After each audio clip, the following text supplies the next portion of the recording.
ન્યાય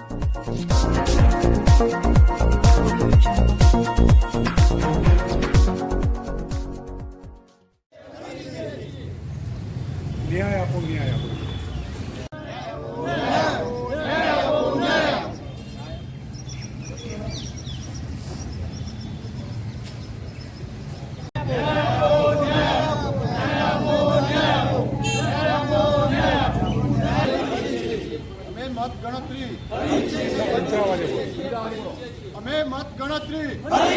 જે સરપંચમાં ઉમેદવારી નોંધાઈ હતી અને મતગણતરીની પ્રોસેસમાં એક ઉમેદવાર તરીકે હું હાજર હતો, તો જે વર્ગીકરણ વોટ હતા એમને બતાવવામાં આવતા હતા કે ભાઈ આ તમારું, આ સામેના ઉમેદવારનું. ત્યાં સુધી સાહેબ હું 250-300 વોટ આજુબાજુ હું જીતતો હતો, પરંતુ મતગણતરીની પ્રોસેસ દરમિયાન જ્યારે ગણતરી થાય એ મારી સામે કરવામાં આવેલી નથી અને સાહેબ હું જીતતો હતો એને મને 31 વોટે હારેલો ઉમેદવાર જાહેર કરવામાં આવેલો છે.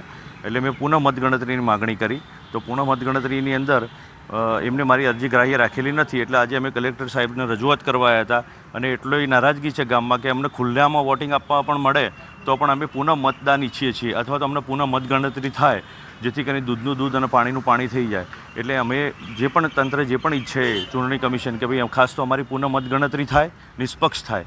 કારણ કે આરઓ સાહેબે ને પણ હું વાત કરી તો જે સ્ટાફે ગણતરી કરી હતી એમાં પણ એ પોતે અસંતોષ જણાતા હતા. કોને રજૂઆત કરી છે તમે? અહીંયા સાહેબ કલેક્ટર સાહેબને રજૂઆત કરી છે અને નાયબ ચૂંટણી અધિકારી સાહેબ શ્રી ગોસ્વામી સાહેબ એમને પણ રજૂઆત કરી સાહેબ, અને કલેક્ટર સાહેબને રજૂઆત કરી. શું જવાબ આપ્યો? એમણે કીધું કે આરઓ સાહેબે તમને જે જાણ કરી છે કે પુનઃ મતગણતરી મતલબ અમે ગ્રાહ્ય રાખી નથી, એના ઉપર અમે વિચાર કરીશું. અને આરઓ સાહેબે એમ કે તમે ત્યાં જાણ કરી હતી? એટલે મેં કીધું હા સાહેબ મેં ત્યાં જાણ કરી હતી. એમણે અમારી અરજી ગ્રાહ્ય રાખી નહોતી. શું નામ તમારું? રાજેશ કુમાર તલસીભાઈ ચૌધરી.